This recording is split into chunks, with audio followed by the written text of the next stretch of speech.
If you were to go back in time to the beginning of last year, with the hopes that your knowledge of the future would allow you to make your fortune, your best bet probably wouldn't be picking stocks or betting on sports, but it would be buying large volumes of gold and especially silver bullion. Because gold's been on a real roller coaster ride over the last 12 months, and indeed longer. Currently, prices are at about $5,000 per troy ounce. That's double what they were a year ago.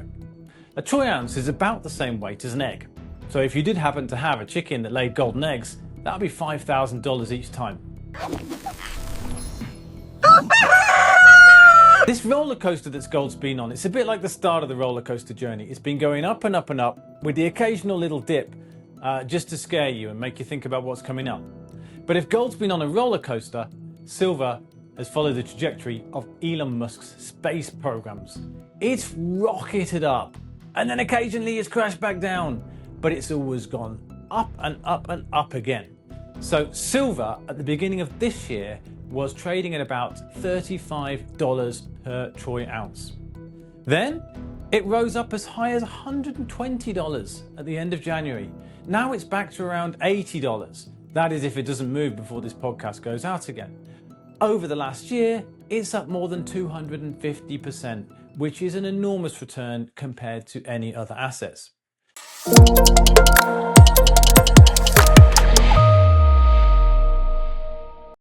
Well, this started with mainly in central banks. After Russia invaded Ukraine in 2022, they saw the US basically block Russia from the financial system. This happened because the US dollar is the main way countries store their wealth. The dollar is very convenient. Everyone accepts this and it's easy to use. But this also showed a big problem.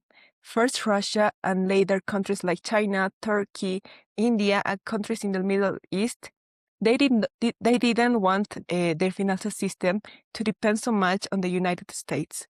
So they need something else that everyone accepts.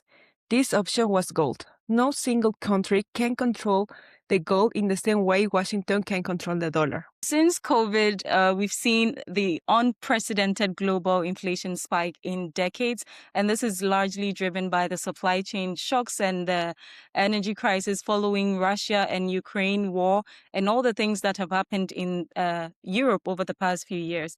And historically, we have seen that gold performs really well in these conditions. And the World Gold Council has noted that during these uncertain periods, there's low investor confidence in currencies, and investors would consistently move into gold as a store of value. And this is when gold becomes a hedge for investors. And to add to this, there's been the recent global shifts, particularly in geopolitics, where we've seen trade wars triggered by Trump against China and other countries, even in Africa. And we've also seen the depreciation of certain currencies. And in these moments, gold has become the safest option for investors globally. Then, of course, gold and silver also have real uses, especially in technology. Because of this, the growth of electric vehicles and data centers has increased the need for these metals. Simply put, demand is rising, but mining has not grown at the same speed. Environmental concerns and higher costs mean the mining sector has not invested much in new production. Also, mining is a large-scale business, so it takes many years for producers to react when demand increases.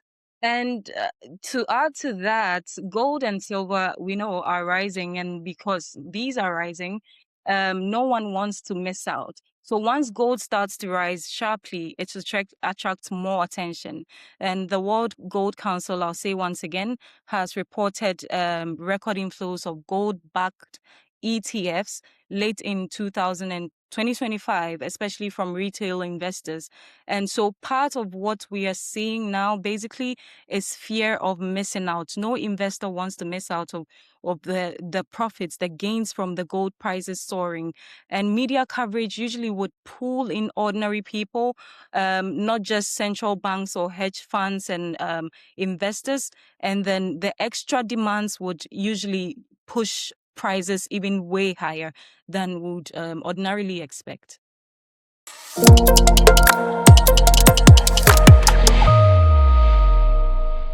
We're here to talk about gold and silver, and we are joined by Atornam, who is in Ghana, which is one of the world's major gold producers, and Lucia, who is in La Paz in Bolivia, which of course has always been a huge producer of silver in modern times.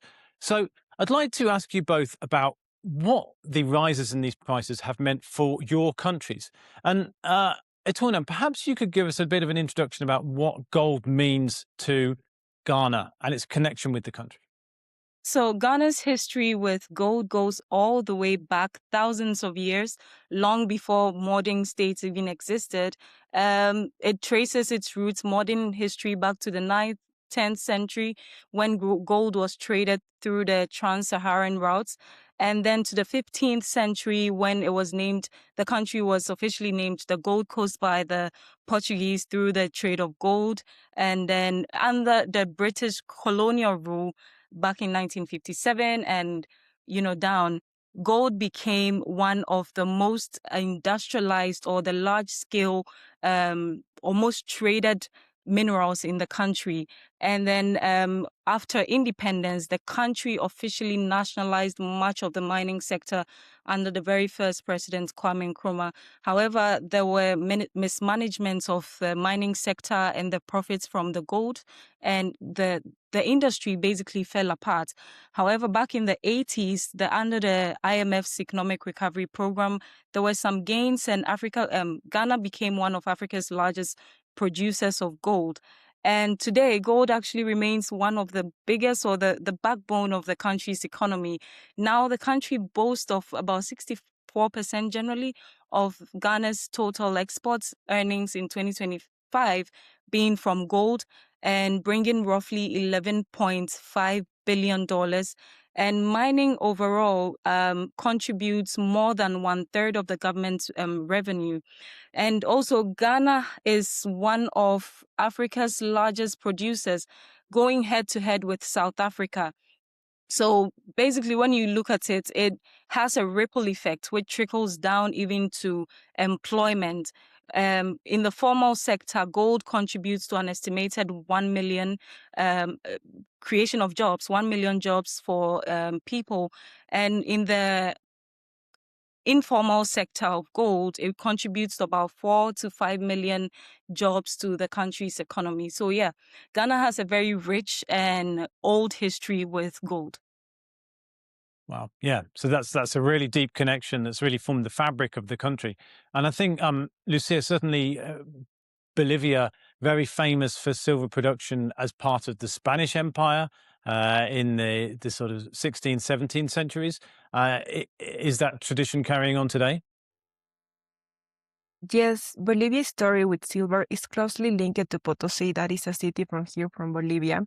For almost 500 years, Cerro Rico, that is a mountain in Potosí, helped finance the Spanish Empire and became a symbol of extradition and human cost. This is a very brief way to say what happened here, because it's more complex, the history between Potosí and the Empire from Spain. Today, that same mountain, El Cerro Rico de Potosí, is physically at risk after centuries of mining and several collapses. Today, Bolivia is still an important silver producer. Data show that in 2024, the country produced around 1,300 metric tons of silver. In terms of trade, Bolivia exported about $1.2 billion in silver ores and concentrate that same year. One key feature of mining in Bolivia is the strong role of cooperatives. These groups often work in a gray area between formal and informal mining, and have significant political power. They account for a large share of production and are often at the center of conflicts over access to mining areas. In places like Potosí, this creates serious challenges.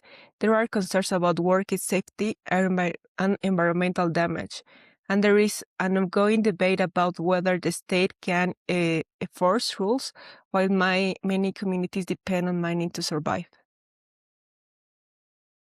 Thank you, Lucia. So this rise in prices of gold and silver must have made quite a big impact for both of the countries. But how are ordinary people, seeing this? Etonam, in Ghana, is this just seen as a universally positive fact, the fact that gold is rich and therefore presumably Ghana is richer? Well, that actually is or used to be the position. People are welcoming this. It's a bit of a fresh air for a lot of people, given the recent history of the country. We've come from a very tumultuous past, recent past, where there were a lot of economic um, depression. But now people are starting to see this as a breath of fresh air. And for the new government, the price boom is, it looks like a big thumbs up for them in whatever they've started to do. Higher gold prices have begun to stabilize foreign reserves, and the country's cedi, the currency, is more stabilized. It used to be pegged around $1 to 17 cedis, but now it's down to $1, between $1 to 10 cedis or 11 cedis over the past few months. And the Bank of Ghana has linked this directly to the increased gold export earnings and tighter controls over gold flows. And the fact that the stronger cedi is also helping imported inflation, and also especially fuel and food prices, which are over the past few years become very politically sensitive matters. So basically, people are just viewing it, or the government is just viewing it as a positive turn. Gold prices are increasing. The economy is also starting to, stabilize. And has the effect been the same in Bolivia, Lucia? Because I know that the foreign currency crisis the country's been going through has been a big one. Presumably, the rise in silver prices helped. But are there also some negative effects? Yeah, well, in Bolivia, the rise in silver prices also brings mixed reaction. On one hand, higher prices mean more income for miners and more money flowing into the economy. This helped many communities that depends on mining for jobs and survival, especially in a city like Potosi that just depends on mining. But there are other concerns too. A big issue is that most mining is done by cooperatives, like I mentioned before. They have a lot of influence, and many of them operate with weak environmental controls.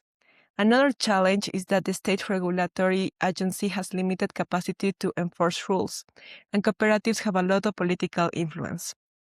Rodrigo Paz, in his campaign the last year, suggested ideas to improve regulation. For example, create a special mining bank to help formalize cooperatives and give them access to finances with environmental rules.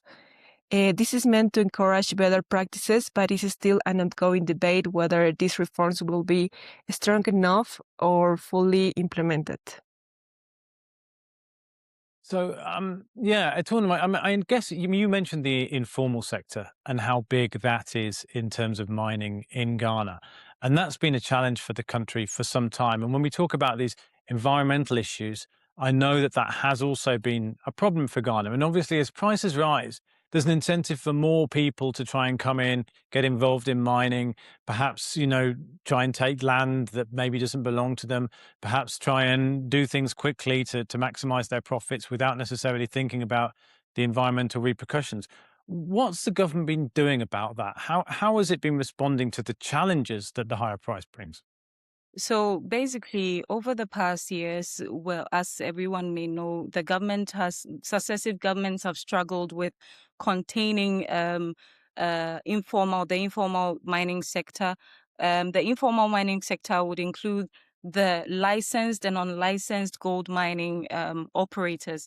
And when it comes to the licensed gold mining operators, it would involve those who have been officially given licenses and contained areas to continue with mining. And the unlicensed are locally called galamsey, or small scale miners. Well, small scale miners and galamsey, basically operators. They have been quite pervasive, causing environmental issues and all of that. And in response to that, the new government has initiated the Gold Board, which basically is to capture the value of gold in the country, both from the formal and informal sector, but particularly focused on the informal sector, the gold which are leaking out of the system. So the government estimates that up to 2 billion worth of gold are being smuggled out of the country annually. And the fact is that the gold board is supposed to tighten these loopholes, and also in doing so, ensure that they curb the the environmental lapses that the illegal mining or the galamsey operators cause to the country, polluted rivers and water bodies. Basically, we have major rivers which have changed color. One of the main ones include Ankobra and then the Pra River. They've changed color because of the activities of illegal mining operators. So basically, what the government has done over the past years or the past months, seal the loopholes, environmental gaps, and also trained river guards and illegal mining guards to basically form a front at the river front and the coast to make sure that they are protecting the environment, protecting the coast, making arrests. And so far, they've made quite a significant number of arrests relating to illegal mining operators, particularly those along the lines of the coast and the river banks. And so far, there hasn't really been very visible results as people ordinarily expected. But there are some gains and they are still working. So hopefully in the next few months or years, we should see very visible improvements in terms of sealing the gaps when it comes to gold leaking outside of the system and environmental protection, as well as basically which includes the river protection and water bodies. Okay, so there's clearly a lot going on, but I suppose the question that's most important is we've talked about this price going up and going down, and we're obviously in a boom phase now. But the likelihood is, the predictions are that maybe prices will come back down again at some point in the future. What do you think, both of you, is the chance that these rising prices will leave a positive long-term benefit for the countries where you live? Lucia, are you expecting there to be long-term rewards for Bolivia from the high silver price, even if it does come back down? Well, in Bolivia, there is a lot of investigation that show that Bolivia can have a good result with the rising in the silver, but of course we are trying to get out of our economic crisis because of the shortage of dollar and fuel, and of course the economic crisis in general. But there are some studies that say that we can earn like 16 million of dollars if this sector is more regulated. But of course, there are just proposals from Rodrigo Paz, our current president. But yes, we can try to see what happens next if there are more regulation with the dollar, with our currency, and with this sector that is mining. And Atunam, in Ghana, do people expect this boom to bring permanent change? Yeah, I would say that for Ghana, the price boom feels or looks as if it's a lifeline for now. So high gold prices have helped pull more production or formalized more gold profits. And because of that, it's now worth miners' time to sell through the approved and legal channels instead of selling through the um, uh, black market channels. And that has also boosted foreign exchange inflows and supported the cedi in some way and helped ease the inflation pressures. So this is actually something that the Bank of Ghana has openly admitted to and said time and again, that the price boom is actually helping stabilize the country's economy. So basically what we have now is that gold exports account for about 64% of total exports back in 2025, and that the revenue has given the government a breathing room to stabilize the budget and service debt, amongst other things that the government has been on to. And even though it hasn't fixed everything, it's onto something, and the prices are just basically making its way easier for the new government to settle in and for people to have a breathing space after what we considered as the worst economic phase of our life. Okay, thank you both very much. It sounds like there is an opportunity in both countries for this to bring some real change, but that action is needed by the governments, and it's obviously up to the governments how well they are able to use this money. You've been listening to World Reframed. Thank you for your time. We will be back again next week. You can also keep up with all the news throughout the week on Global South World on our website, Instagram, TikTok, YouTube, and Facebook. Thank you.